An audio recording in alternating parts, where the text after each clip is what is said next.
our dear viewers, and welcome to our daily debate. In today's edition, we are going to talk about the Iranian nuclear file and how the world is witnessing its future in light of the recent developments that took place with Israel and the United States. Is the political and diplomatic path the way out, or we'll witness more aggression concerning this issue? That would be our topic for the debate for tonight. And we'll start with our top story, where Prime Minister Mustafa Madbouli took part in the Egyptian-Japanese Investment Forum, which was organized by the Egyptian-Japanese Business Council in Tokyo on Tuesday. Addressing the Business Council, Prime Minister Madbouli called on the Japanese companies to establish a Japanese industrial zone in the Suez Canal Economic Zone to benefit from its strategic location and free trade agreements linking Egypt with several regional economic blocs. The Prime Minister noted that Egypt had witnessed a development boom over the past decade, including enhancing the competitiveness on its economy and empowering the private sector. The Prime Minister noted that Egypt has worked to improve the investment climate and attract foreign direct investment in various economic sectors through the implementation of an economic reform program coinciding with an unprecedented boom in developing the infrastructure sector. He said the government has worked to develop a set of incentives and benefits for investors and ease their burdens by adopting a package of measures to reduce the customs clearance times. Meanwhile, the Prime Minister witnessed the signing of 12 agreements and letters of intent spanning a broad range of sectors, including technical education, renewable energy, housing, infrastructure, tourism, industrial development, engineering industries, the green economy, logistics, information technology, and software development. Several of the agreements focus on education and training, as well as the labor market and the automotive industry. The forum brought together leading companies from both sides to explore new avenues of cooperation and highlighting ongoing effort to enhance the bilateral investment relations. On behalf of President Abdel Fattah al-Sisi, Prime Minister Madbouli will deliver Egypt's speech before the 9th Tokyo International Conference for the African Development TICAD 9th, which will kick off in the Japanese city of Yokohama on Wednesday.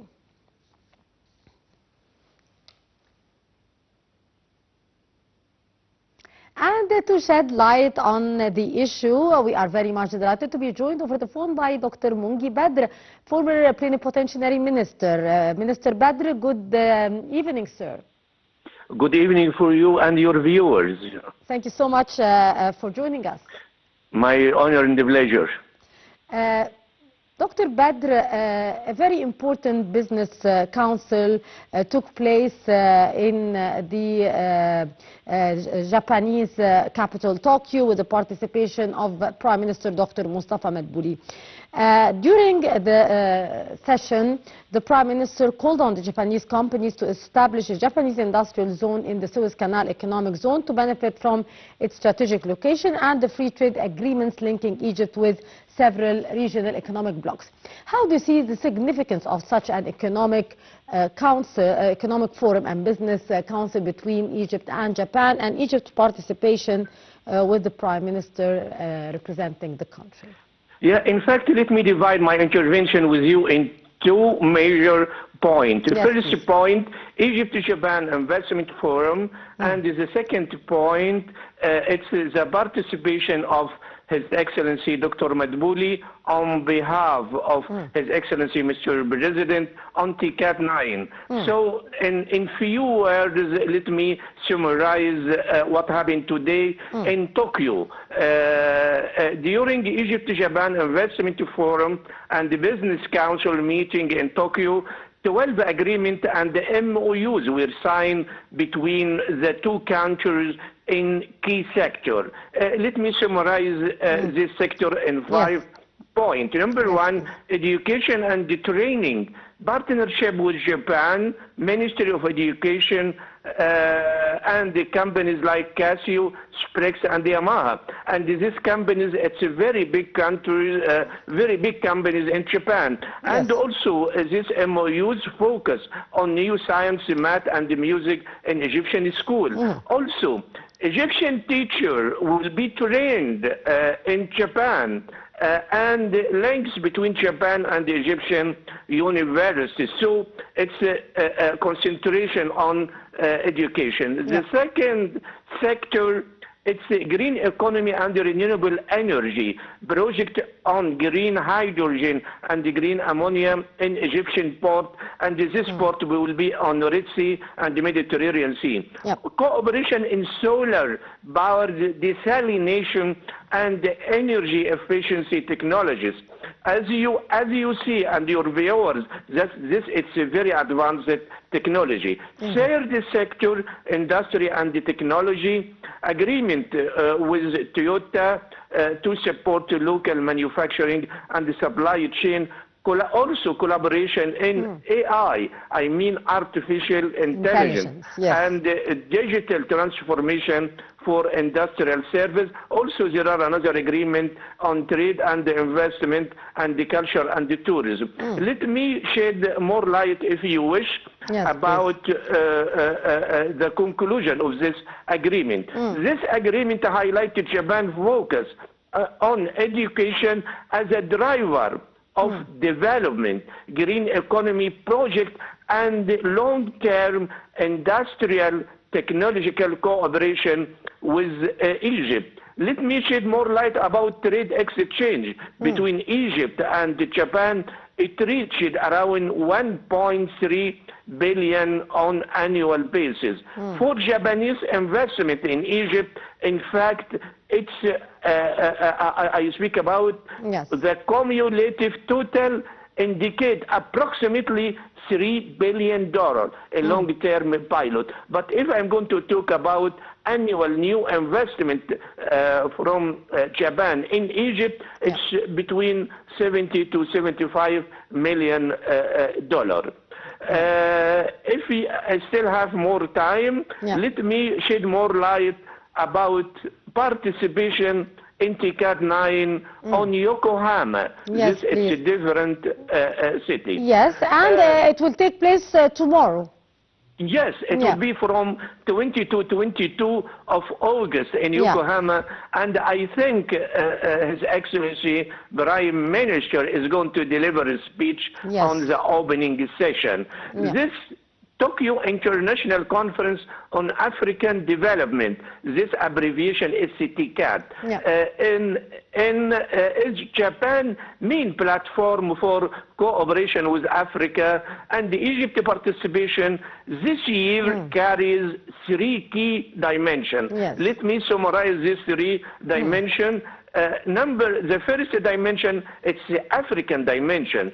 Egypt as a regional leader, and Egypt act as a gateway between Africa and Asia, highlighting infrastructure, renewable energy, and food security. Number two, Cairo position itself as a strong African voice at TICAD, alongside with its spring membership. The second dimension, relation between Egypt and Japan. In fact, Japan wanted to show itself as a development partner from distinct from China, different from China, focusing on education. As you know, and your viewers, I think they are aware that China concentrate on infrastructure. But in this case, cooperation with Japan, they are focusing on education, technology, and the sustainable investment instead of that. Egypt, in fact, benefit from this by attracting long-term Japanese projects in digital transformation and clean energy. The last dimension, which I would like to mention, that linking TICAD to Egypt Vision 2030. Egypt uses TICAD to serve its Vision 2013 goals, especially in renewable energy, education, and the digital economy. Also, Cairo will also push African priorities such as food security and agriculture development after recent global crisis. Let me mention strategic conclusion that the 12 agreement signed on today, 19 August, mark a new stage in Egypt-Japan relation, expanding it into green energy and advanced technology. Also, Egypt role in TICAD 9, this it means round number 9, strengthen its position as both an African leader and a strategic partner for Japan. The last point in my intervention with you, the alignment between Egypt Vision 2013 and the TICAD agenda make Egypt one of the biggest winner from this summit, both in short and long term. Indeed, Dr. Mongy Badr, former plenipotentiary minister, thank you so much, sir, for your precious input. And moving on to the subject of our debate for tonight, which is the Iranian file, and what the foreign minister, Dr. Badr Abdelati, said that Egypt is urging diplomacy on Iran nuclear issue, and of course the diplomatic path would be the best solution for this crisis. More details in the following story.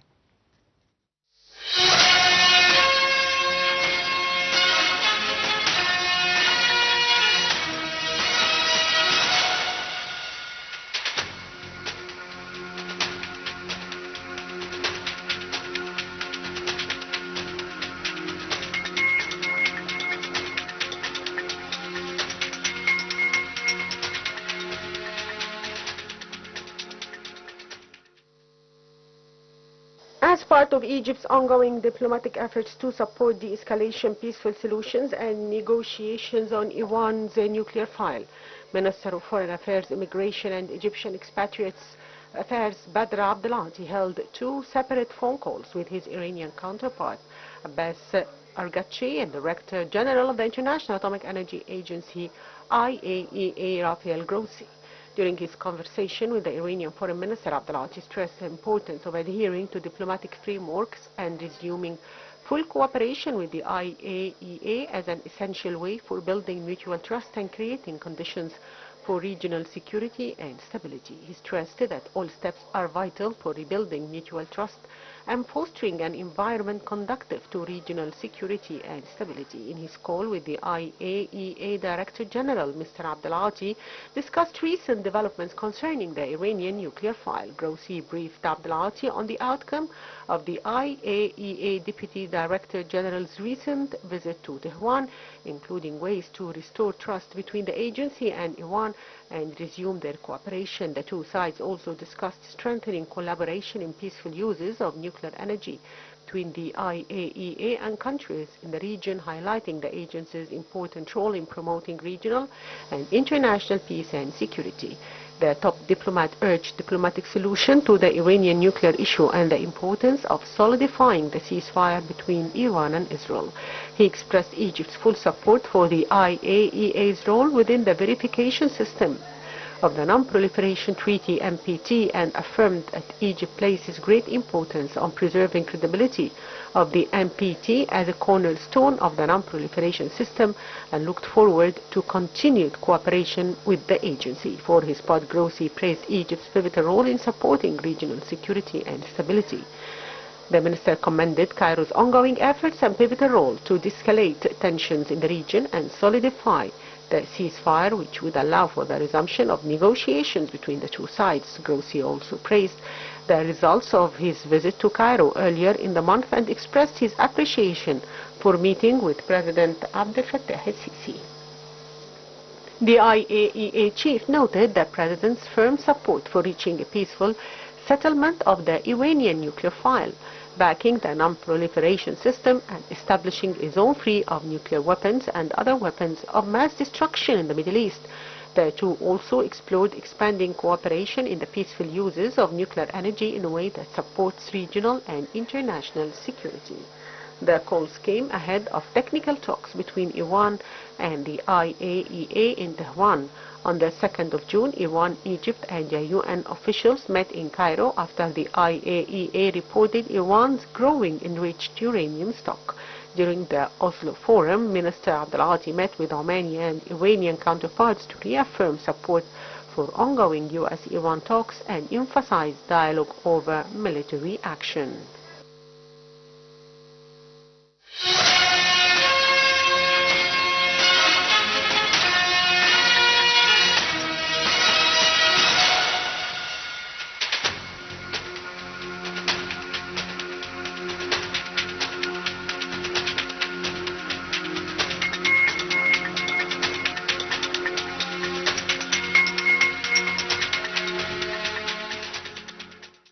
Welcome back, our dear viewers. Our topic for our debate for tonight is the Iranian file, as we have seen in the report. But before we start, we'll be shedding light on the latest regarding the situation in Gaza Strip and the proposals offered by the mediators, Egypt and Qatar. But I would like to greet my dear guest in the studio, Ambassador Medhat Al-Miligi, former Assistant Foreign Minister. Ambassador Miligi, thank you so much for being our guest for tonight. Thank you for having me. Good evening. Good evening, sir.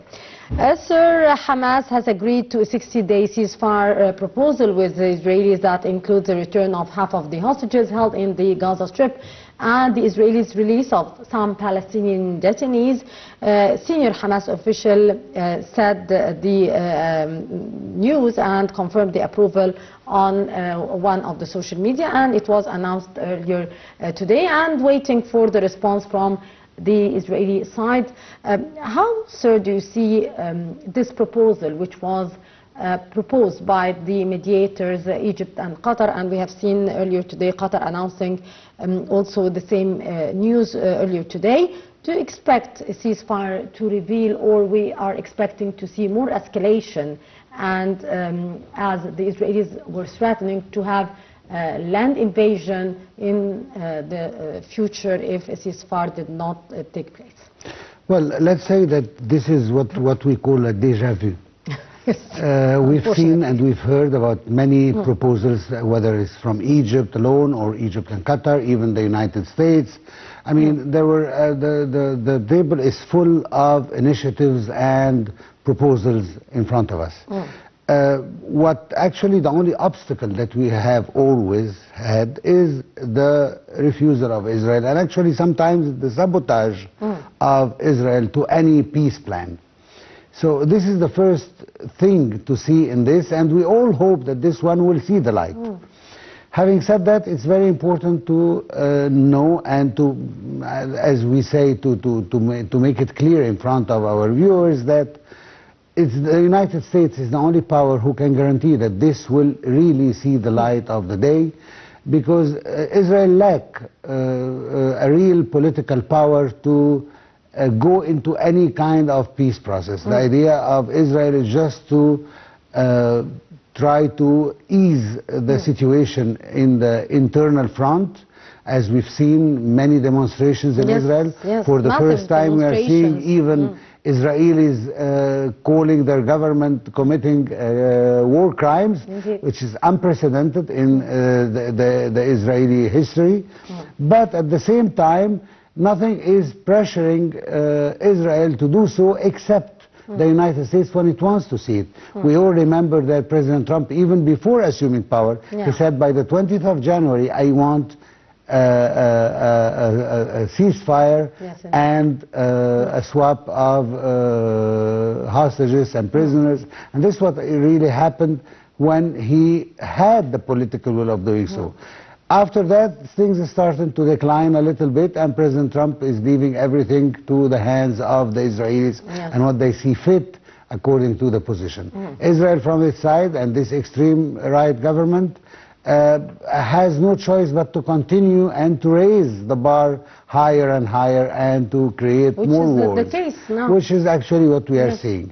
The second thing that is very important is Israel committed to negotiate in goodwill a ceasefire, a permanent ceasefire after those 60 days. The idea of just getting the hostages and to resume the war 60 days later, this is actually going to be without any guarantee from the United States and other powers involved.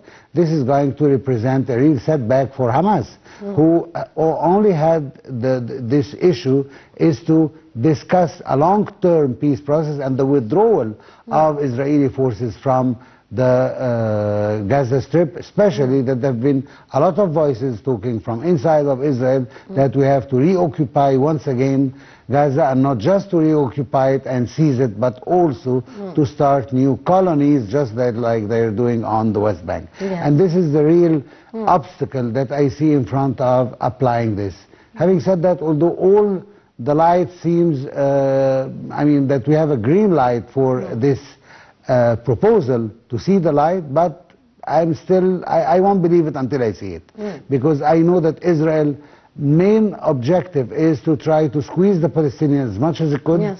And they have said it. I mean, it's not a secret that I'm revealing. Israel have said it in a clear way that the only peace it believes in is peace that is coming by force, by actually squeezing the Palestinian resistant movements and to put it in a corner so that they have to surrender and give the hostages back and so on, which is one of Israel's main objectives on the 7th of October 2023, and they failed so far to achieve this. And this is why I'm a little bit skeptical that this, even although it seems very close, but one wrong movement from Israel can destroy the whole thing once again. Yes, sir.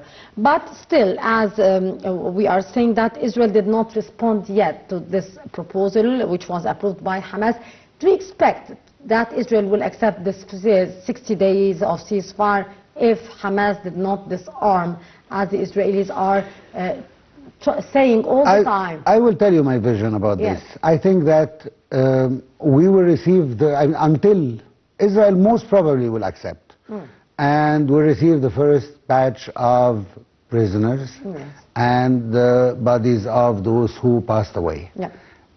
In between, from the beginning until the end of the 60 days, I am expecting that Israel will still try to aggress Palestine, and the numbers are not alarming anybody anymore. I mean, we are listening about 70, 80, 100 persons per night. And the world has become numb to these numbers to the point that they are not doing anything. So I believe that we will have some casualties even during the ceasefire. Israel cannot stay like that, especially that it has already moved some of it has mobilized many of its forces on the borders of Gaza. And the only thing that will keep them from a full-fledged attack is that there is another batch of prisoners that's going to be released by the end of the 60 days. Israel, at the end of the day, doesn't want this. It's forced, whether by external pressure from the United States, President Trump, who is really keen about winning a Nobel Peace Prize, and from the internal front, the demonstrations inside of Israel that is actually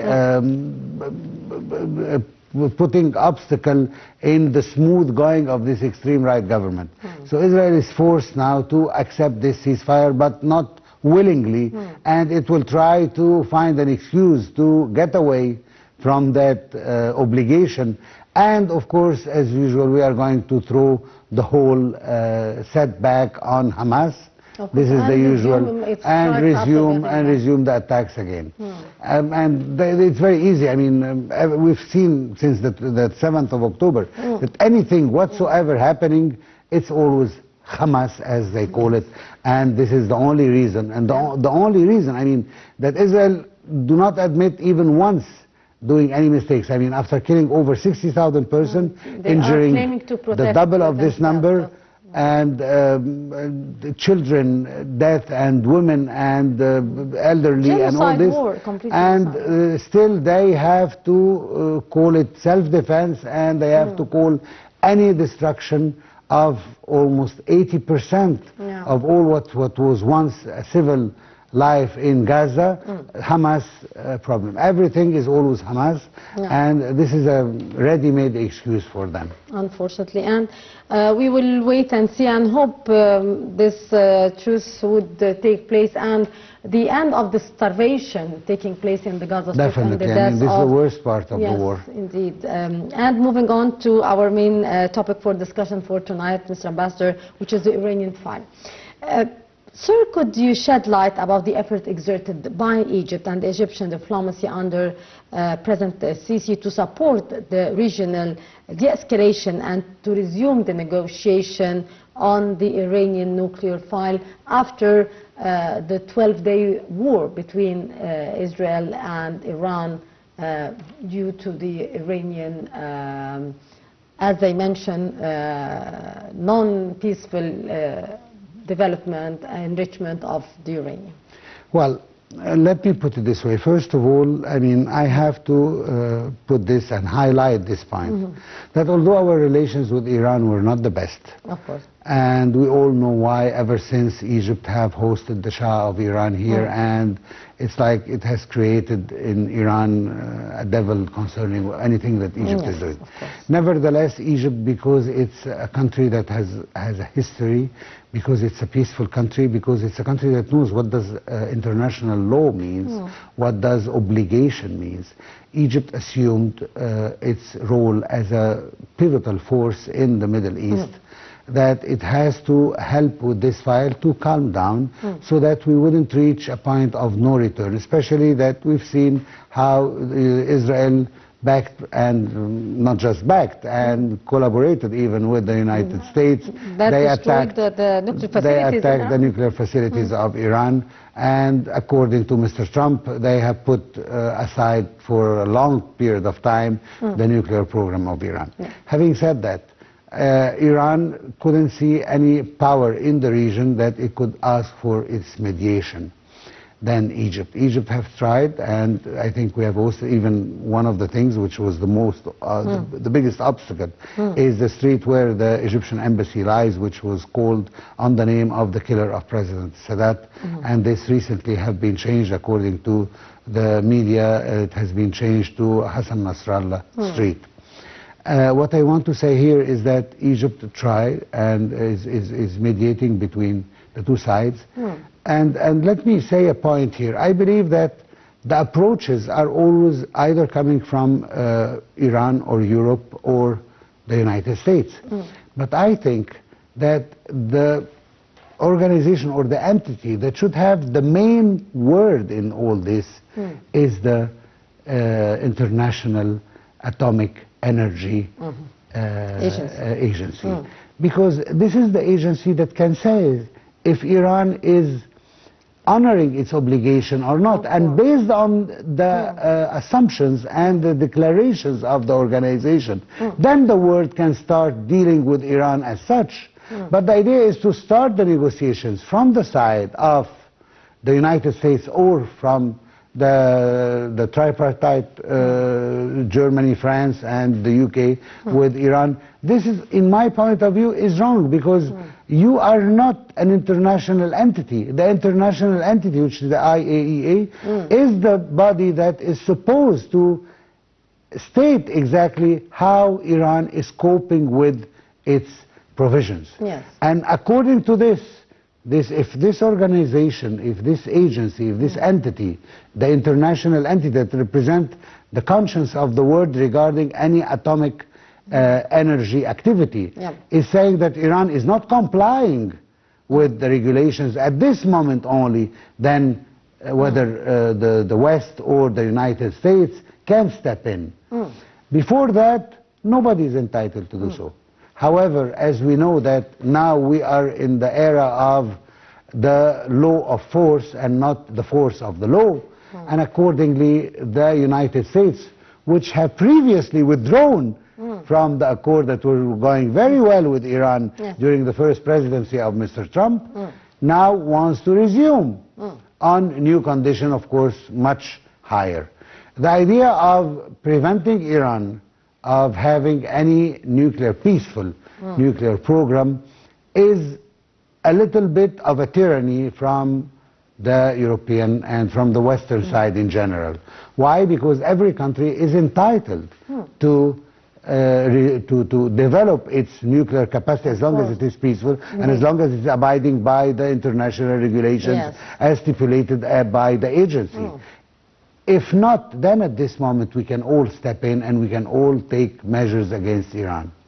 But the problem with the Iranian file that not only resides with what Iran is doing to itself, but because we know that there are proxy wars that Iran is actually helping with. I mean, if we are talking about Hezbollah in Lebanon, if we are talking about also Hamas, if we are talking about Iraq, I mean, all these are ramifications. The Houthis in Yemen, I mean, they are having ramification everywhere. That's why when the United States is attacking Iran, it's not just attacking Iran as a regional power in itself, but also because what it's causing to interrupt the American program of submitting everyone to its law. And actually, as a matter of fact, it's not the American laws, but it's actually the Israeli ones. And this is what we've been talking about. I mean, we've seen that Israel, and not just all of Israel, Mr. Netanyahu himself, since he took power in 2006, and he's speaking about several wars in the region, and actually he achieved all of them, whether we are talking about Libya, about Iraq, about Syria, about Lebanon, about Iran. I mean, all the wars that he spoke about is going according to his plan. Of course, we don't want to talk about the internal politics of the United States that actually is fueled by the Israeli desires. Indeed. But this is the reality. Israel has a very strong power over the American politicians. It was quite clear, sir, in all the wars taking place now. And it's not a secret. Yes, of course. I mean, it's not that we are surprised to see it. This is what Mr. Trump as well is talking about his ally, Mr. Netanyahu, bluntly in all the press conferences, and his support to Israel during the Iranian war was very clear. Since the dawn of the independence of Israel in 1948, and Israel has always been supported by the United States. And actually, as many American politicians even said it, Israel would have never been able to reach what it reached so far without the complete support of the United States. I mean, to rage and to have the ability to attack several countries simultaneously at this point cannot be done without the full-fledged American support in this. And that's why Prime Minister Netanyahu is actually doing whatever he thinks he can do, including some declarations that with any politician with a little bit of mind should not have said, like the last declaration about the great Israel that he is dreaming of, including parts of Egypt and Saudi Arabia and Jordan and Syria and Lebanon. I mean, this is a biblical vision that is an illusion, actually, but yet he feels that he can say this because he knows that no matter what he says or he's do, supported he is supported by the United States, or at least no reprimandation. And let me stop here for 1 second to add one thing that I believe is very important, because we have been cheering a lot. Many European countries are planning to recognize the Palestinian state. But what's the use of this recognition if you do not do what it takes to support the establishment of this state that you are supporting? I mean, it doesn't make any sense that you are recognizing the state of Palestine while at the same time arming Israel to enable it to aggress all the countries that are involved, including Palestine itself that you just recognized right now. So the idea of just giving us the word of sympathy while at the same time giving arms to Israel is nonsense, and it shows to a certain degree the level of hypocrisy in Europe, that when you are telling us that you are supporting the establishment of a Palestinian state, but at the same time arming Israel, who is preventing clearly, and I mean, it is not a secret, Israel have said it, there is no place for an Israeli Palestinian state. So you are helping it to achieve its goal, but at the same time, no, we recognize Palestine. So I think that you have to put, I mean, there is an American proverb that is very famous, put your money where your mouth is. So actually, which I don't mean money, but I mean the real support to what you are just going to recognize. And we will see by September if all the countries that have voted to recognize the Palestinian state will do so or not. I mean, I'm talking about France especially, and the UK, Australia, Canada, all these countries who have promised that they will recognize the Palestinian state, which actually is going to diplomatically at least take the Palestinian cause to another direction and hopefully to the right one. Yes. Sir, we are talking here about the proxy wars, and we have seen here some problems erupting again concerning the Hezbollah group and disarming the group, and the decision that were taken by the Lebanese government to disarm Hezbollah, which was rejected by the group and was rejected by Iran as well, and that created some tense relations between Lebanon and Iran. Do you believe, sir, that due to the current circumstances we might witness a more dark future for the path of diplomacy concerning the Iranian nuclear file? First of all, we have to go back to the roots, and the roots is what we call the raison d'être, which is the reason to be.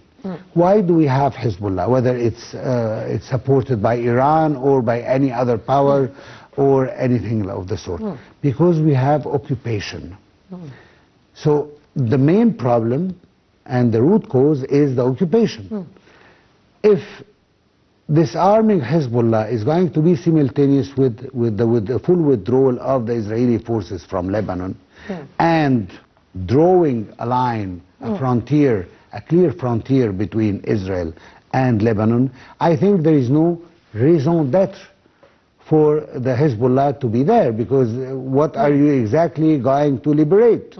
Your country is liberated already, and you have to enroll yourself as just a political wing in the various political wings in Lebanon who represent the Shiite maybe, or the Muslims, or whatever you want to do, as we know that Lebanon has its own very delicate balance and structure. What I want to say here is that Mr. Tom Barak, who is actually the American envoy for Lebanon, has to, he said it himself, step by step, and one step from each side.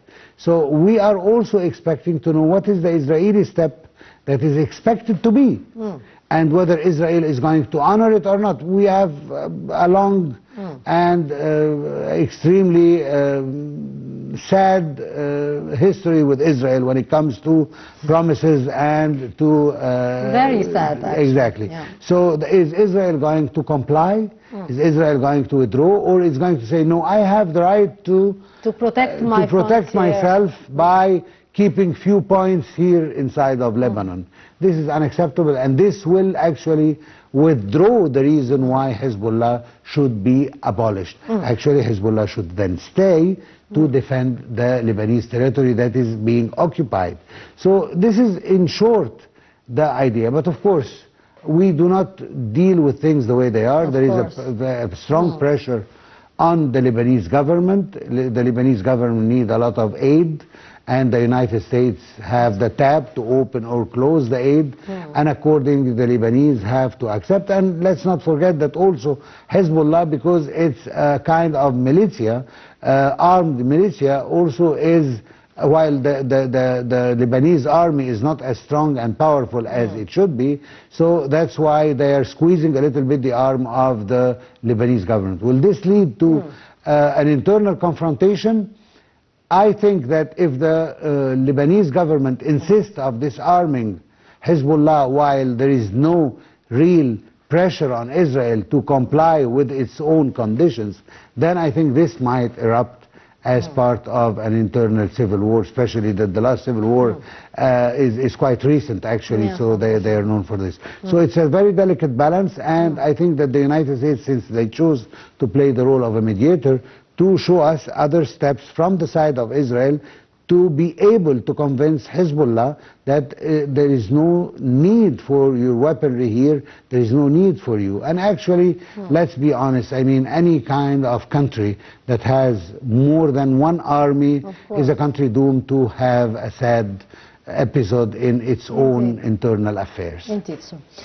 Sir, back to the IAEA, and do you believe that here would witness some acceptance here from Iran to cooperate with the IAEA in order to return to inspect the nuclear sites in Iran and resume the talks with the United States again?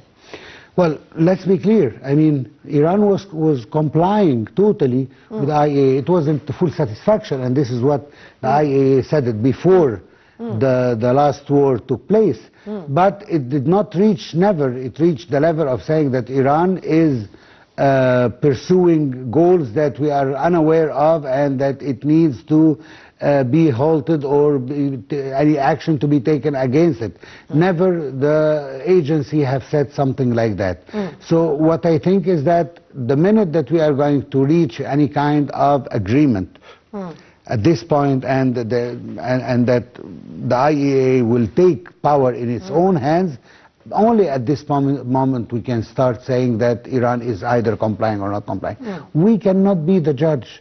This agency, this international agency, and as I said before, that it represents the conscience of the world regarding the Iranian nuclear file, is the only one entitled to say how Iran is complying. So we should leave this to it. The idea is that Iran is not complying now because actually they have destroyed the program, and the program is totally stopped so far. Not only destroyed the program, but killed its the scientists and all the army. And actually, we have to add here one point, that we were all surprised to see how fragile and how infiltrated the Iranian were. I mean, the idea of being able, from the side of Israel, to kill all these scientists, knowing where they are, shows a total lack of discipline inside Iran. I mean, those are your golden chicken. How could you leave them to be easy target like that? Yes. And actually, Israel did it, and it has infiltrated the community in a very hard way. I think the whole Iranian regime has to revise itself because as we have heard and we've seen that there is a lot of traitors from within the Iranian society, which means that there is a lot of anger inside the Iranian society against their leadership, and this is what led them to betray their own country in order to betray their supreme powers up there. And this is, I think, it's a very dangerous point, and that's why Iran has to start cleaning the house from the inside before it can start speaking about anything, especially that until today, Mr. Mohammad Reza Arif, who is the vice president of Iran, just today declared that the war is not over yet, which means that they are expecting to hit again Israel and to be hit again by Israel, which could put the whole region in tension. And this is what should bring us to our first point you mentioned, which is the role of Egypt into diffusing this situation. So we'll be back to this very important point before wrapping up our episode, but first we'll take this report about Iran saying it will continue talks with the IAEA after curbing access. More details.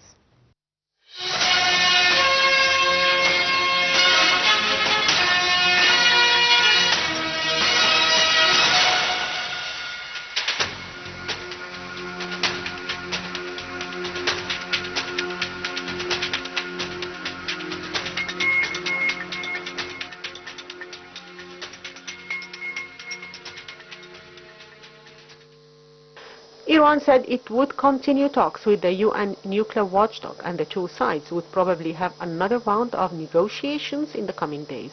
An Iranian Foreign Ministry spokesperson said Tehran held talks with the International Atomic Energy Agency last week, and would be another round of talks between the two sides. The spokesman said the level of Iranian relations with the IAEA had changed after events that took place, however adding that those ties remain direct. Last month, Iran enacted a law passed by Parliament suspending cooperation with IAEA. The law stipulates that any future inspections of Iranian nuclear sites needs approval by Tehran's Supreme National Security Council.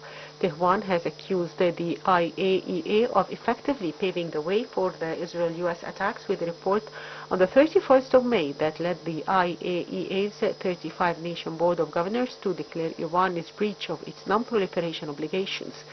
In mid-2025, the IAEA revealed that Iran had amassed 408.6 kilograms of uranium enriched to 60%, nearly double the amount in February. Military tensions escalated with U.S. and Israel striking Iranian facilities in June and triggered an Iranian parliamentary law suspending cooperation with the IAEA unless explicitly approved, complicating the diplomatic landscape. Despite these strains, Iran signaled that direct negotiations with the U.S. remains possible under suitable conditions, though it rejected demands to halt the enrichment entirely. Amid this volatile backdrop, European powers have warned they may reactivate UN snapback sanctions unless Iran re-engages by the end of August. According to U.S. intelligence agencies and the IAEA, Iran last organized a nuclear weapons program ended in 2023. However, it has since enriched uranium to 60%, a short technical step from the 90% level required for weapons-grade material. Iran has long denied Western suspicions of covert effort to develop nuclear weapons capability, saying it remains committed to the Non-Proliferation Treaty that mandates peaceful uses of atomic energy for signatories. Iran's nuclear program has been at the center of global diplomatic and security concerns for over 2 decades. While Iran maintains that its nuclear ambitions are peaceful, aimed at energy production and medical research, Western powers have long suspected that Tehran seeks the capability to produce nuclear weapons. This suspicion has led to a series of intense diplomatic engagements, international inspections, and most notably a wide array of sanctions designed to pressure Iran into compliance with non-proliferation norms. Years of negotiations culminated in 2025 Joint Comprehensive Plan of Action, an agreement between Iran and the P+5-1. Under the deal, Iran agreed to limit uranium enrichment to 3.67%, reduce its stockpile of enriched uranium by 98%, allow regular IAEA inspections, and reconfigure its rock heavy water reactor to prevent plutonium production. In return, the West lifted most nuclear-related sanctions, allowing Iran limited access to global markets and its previously frozen assets.